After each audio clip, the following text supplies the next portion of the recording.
Jai Shri Krishna. This video is being recorded for Gita Olympiad 2025. Om Shri Paramatmane Namaha. Shrimad-Bhagavad-Gita अथ षष्ठोऽध्यायः श्रीभगवानुवाच अनाश्रितकर्मफलं कार्यं कर्म करोति यः स सन्न्यासी च योगी च न निरग्निर्न चाक्रियः यं सन्न्यासमिति प्राहुर्योगं तं विद्धि पाण्डव न ह्यसन्न्यस्तसङ्कल्पो योगी भवति कश्चन आरुरुक्षोर्मुनेर्योगं कर्मकारणमुच्यते योगारूढस्य तस्यैव शमः कारणमुच्यते यदा हिनेन्द्रियार्थेषु न कर्मस्वनुषज्यते सर्वसङ्कल्पसन्न्यासी योगारूढस्तदोच्यते उद्धरेदात्मनात्मानं नात्मानमवसादयेत् आत्मैव ह्यात्मनो बन्धुरात्मैव रिपुरात्मनः बन्धुरात्मात्मनस्तस्य येनात्मैवात्मना जितः अनात्मानस्तु शत्रुत्वे वर्तेतात्मैव शत्रुवत् जितात्मानः प्रशान्तस्य परमात्मा समाहितः शीतोष्णसुखदुःखेषु तथा मानापमानयोः ज्ञानविज्ञानतृप्तात्मा कूटस्थो विजितेन्द्रियः युक्त इत्युच्यते योगी समलोष्टाश्मकाञ्चनः सुहृन्मित्रार्युदासीन मध्यस्थद्वेष्य बन्धुषु साधुष्वपि च पापेषु समबुद्धिर्विशिष्यते योगी युञ्जीत सततम् आत्मानं रहसि स्थितः एकाकीयत चित्तात्मा निराशीरपरिग्रहः शुचौ देशे प्रतिष्ठाप्य स्थिरमासनमात्मनः नाच्छ्रुचितुन्नातिनीचैलाजिनकुशोत्तरं तत्रैकाग्रं मनः कृत्वा यतचित्तेन्द्रियक्रियः उपविश्यासने युञ्ज्याद् योगमात्मविशुद्धये समङ्काय शिरोग्रीवन् धारयन्नचलं स्थिरः सम्प्रेक्ष्य नासिकाग्रं स्वन् दिशश्चानवलोकयन् प्रशान्तात्मा विगतभिर्ब्रह्मचारिव्रते स्थितः मनः संयम्य युक्त आसीत मत्परः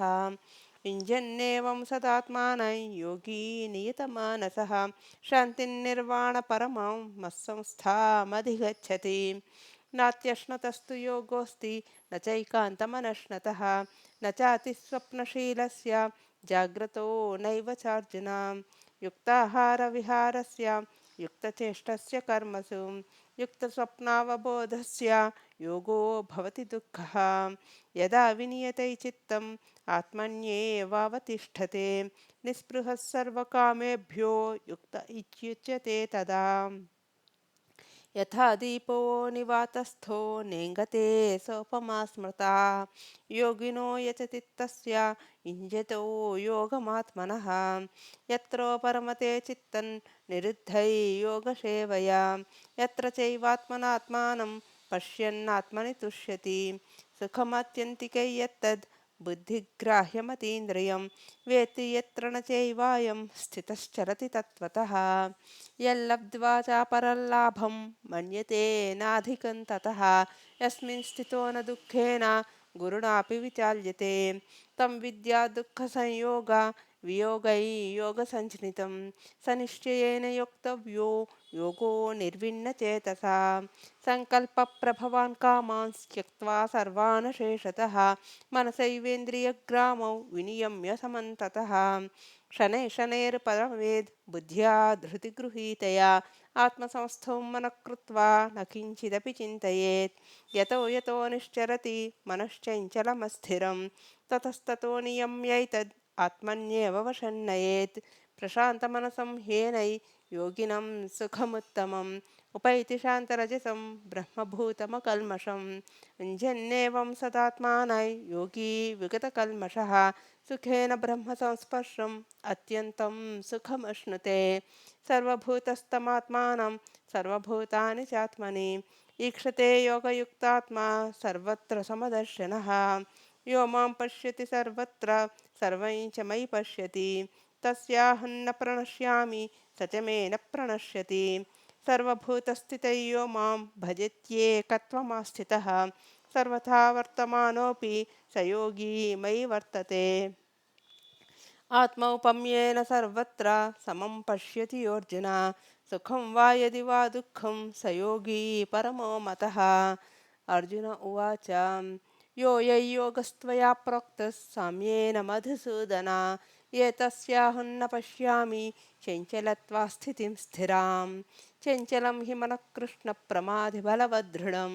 तस्याहं निग्रहं मन्ये वायोरिव सुदुष्करम्। श्रीभगवानुवाच असंशयं महाबाहो मनो दुर्निग्रहञ्चलम् अभ्यासेन तु कौन्तेय वैराग्येण च गृह्यते असंयतात्मना योगो दुष्प्राप इति मे मतिः वश्यात्मना तु यतता शक्यो वाप्तुमुपायतः। अर्जुन उवाच अयति श्रद्धयोपेतो योगाच्छलितमानसः अप्राप्य योगसंसिद्धिं काङ्गतिं कृष्ण गच्छति कच्छिन्नो भयविभ्रष्टश्चिह्ना भ्रमिव नश्यति अप्रतिष्ठो महाबाहो विमूढो ब्रह्मणः पथि ये तन्मे संशयं कृष्णां छेतुमर्हस्य शेषतः त्वदन्यः संशयस्यास्य छेत्ता न ह्युपपद्यते। श्रीभगवानुवाच पार्थनैवेह नामुत्र विनाशस्तस्य विद्यते न हि कश्चित् दुर्गतिं तात गच्छति प्राप्य पुण्यकृता लोकान् उषित्वा शाश्वती समाः शुचीनां श्रीमताङ्गेः योगभ्रष्टोऽभिजायते अथवा योगिनामेव कुले भवति धीमताम् एतद्धि दुर्लभतरल्लोके जन्म यदीदृशम् तत्र तं बुद्धिसंयोगल्लभते पौर्वदेहिकं यतते च ततो भूयस्तत् संसिद्धौ कुरु नन्दन पूर्वाभ्यासेन तेनैव ह्रियते ह्यवशोऽपि सः जिज्ञासुरपि योगस्य शब्दब्रह्माति वर्तते प्रयत्न्यादतमानस्तु योगी संशुद्धकिल्बिषः अनेकजन्मसंसिद्धस्ततो याति पराङ्गतिं तपस्विभ्योऽधिको योगी ज्ञानिभ्योऽपि मतोऽधिकः कर्मिभ्यश्चाधिको योगी तस्माद्योगी भवार्जुन योगिनामपि सर्वेषां मद्गतेनान्तरात्मना श्रद्धावान् भजते यो मां समे युक्ततमो मतः। ओम तत्सदिति श्रीमद्भगवद्गीतासु उपनिषत्सु ब्रह्मविद्यायां योगशास्त्रे श्रीकृष्णार्जुनसंवादे आत्मसंयमयोगो नाम षष्ठोऽध्यायः।